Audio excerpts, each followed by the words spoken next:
लोकसेवा, शिक्षण, आरोग्य, संस्कृती आणि ग्रामीण विकासाच्या माध्यमातून सामाजिक परिवर्तन घडवणारे दानशूर नेते माजी खासदार रामशेठ ठाकूर यांच्या 74व्या वाढदिवसानिमित्त कीर्तन महोत्सवाच्या माध्यमातून त्यांच्या अमृत महोत्सवी वर्षाला आध्यात्मिक आणि भावनिक सुरुवात झाली। सामाजिक बांधिलकीला प्राधान्य देणारे रामशेठ ठाकूर यांच्या कार्याची पावती म्हणून पनवेलच्या सीकेटी महाविद्यालयाच्या मैदानात हरिनामाच्या गजरात आणि टाळ मृदुंगाच्या निनादात 3 दिवसाच्या भव्य कीर्तन महोत्सवाचे आयोजन करण्यात आले आहे। याचे आज मोठ्या उत्साहात आणि धार्मिक कार्यक्रमातून उद्घाटन संपन्न झाले। यावेळी आमदार प्रशांत ठाकूर, भाजपाचे ज्येष्ठ नेते जयम म्हात्रे, आमदार महेश बालदी, भाजपाचे नेते, नगरसेवक, पदाधिकारी, कार्यकर्ते आणि वारकरी महिला वर्ग मोठ्या संख्येने उपस्थित होता। राजकारणात प्रामाणिकपणाचा वारसा घेऊन लोकांच्या सुखदुःखात सहभागी होणारे रामशेठ ठाकूर हे केवळ राजकीय नेते नाहीत तर जनतेसाठी कार्य करणारे खरे लोकनेते आहेत। त्यांच्या नेतृत्वाखाली अनेक शिक्षण संस्था, आरोग्य उपक्रम, क्रीडा स्पर्धा आणि सामाजिक प्रकल्प साकारले गेले आहेत। त्यांच्या कार्याचा सन्मान आणि वारकरी परंपरेशी असलेले घट्ट नात्याचा साक्षात्कार म्हणून या महोत्सवाचे आयोजन करण्यात आले असून या आध्यात्मिक पर्वात हजारो भाविक सहभागी झाले आहेत। संतांच्या वाणीतून सामाजिक जनजागृती घडवणाऱ्या या महोत्सवात हरिपाठ, भजन, कीर्तन अशा विविध आध्यात्मिक उपक्रमाचे आयोजन करण्यात आले आहे। पावसाचा विचार करून उभारण्यात आलेल्या वॉटरप्रूफ मंडपात आकर्षक सजावट, भाविकांच्या सुखसोयीचा विचार करून केलेल्या व्यवस्थेत हा सोहळा भक्ती रसात रंगला आहे। रामशेठ ठाकूर यांचे सामाजिक आणि राजकीय योगदान हे महाराष्ट्राच्या जनतेसाठी प्रेरणास्रोत ठरत आहे आणि त्यांच्याच कार्याची ही भक्तिपूर्व अभिव्यक्ती कीर्तन सोहळा समाजाला एक वेगळीच दिशा देण्याचा प्रयत्न करत आहे। या संदर्भातली अधिक माहिती लोकनेते माजी खासदार रामशेठ ठाकूर यांनी सिटी नेटवर्कशी बोलताना दिली। मैं रामशेठ ठाकूर आज अपना सर्वांच्या मध्ये आनंदाने घोषित करतोय की मी 74 वर्ष संपून 75 वर्षात पदार्पण करत असताना अमृत महोत्सव इथं आमच्या सर्व पनवेलवासियांकडनं, उरणवासियांकडनं साजरा केला जात आहे।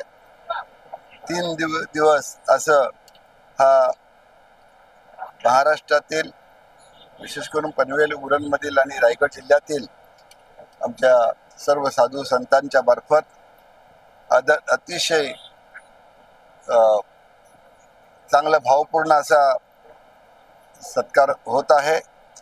महाराजांचा सत्कार करणार आहोत, येणाऱ्या प्रत्येक अतिथींचा सत्कार करणार आहोत। त्या दिवसानं आज जो पहिला दिवस आहे त्या पहिल्या दिवशी हबप उमेश महाराज यशते परभणी यांचं 36वे असं कीर्तन होणार आहे। आज कीर्तन, भजन, हरिपाठ हे सगळे कार्यक्रम होणार आहेत, पण एका दिवसाला एक मोठे बाकी तर महाराजांचे आहेतच, कीर्तनकार आहेतच, पण त्याच्या दृष्टीनं आज विशेष करून उमेश महाराज यशते परभणी यांचं कीर्तन होणार आहे। तर उद्या पुन्हा ह्याच वेळेला आपल्याला इथं जे ॲडव्होकेट जयवंत महाराज बोधले यांचं कीर्तन होणार आहे। उद्याही पण हरिपाठ आणि बाकी भजन वगैरे सर्व होणार आहे।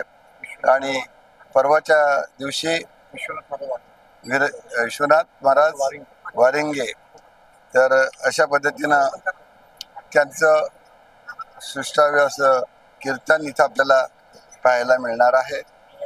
रोज सामुदायिक हरिपाठ, त्याचबरोबर नाद ब्रह्मसाधनाचं भजन आणि इतर विशेष असं सर्व आध्यात्मिक, पौराणिक आणि वारकरी संप्रदायाचा कार्यक्रम इथं 3 दिवस ठेवण्यात आलेले आहे।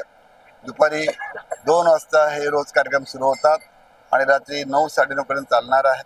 म्हणजे अशा पद्धतीने आपण पाहायला गेलो अगदी भरगच्च असं हे कीर्तनाचा, अध्यात्माचा कार्यक्रम इथं साजरा होत आहे। मी माझं भाग्य समजतो की माझ्या वाढदिवसाच्या निमित्तानं अमृत महोत्सवाच्या दृष्टीनं हे सर्व वारकरी मंडळ आणि प्रसिद्ध असे कीर्तनकार, भजनकार इथे येत आहेत आणि आपल्या वाढदिवसामध्ये साजरे होत आहेत।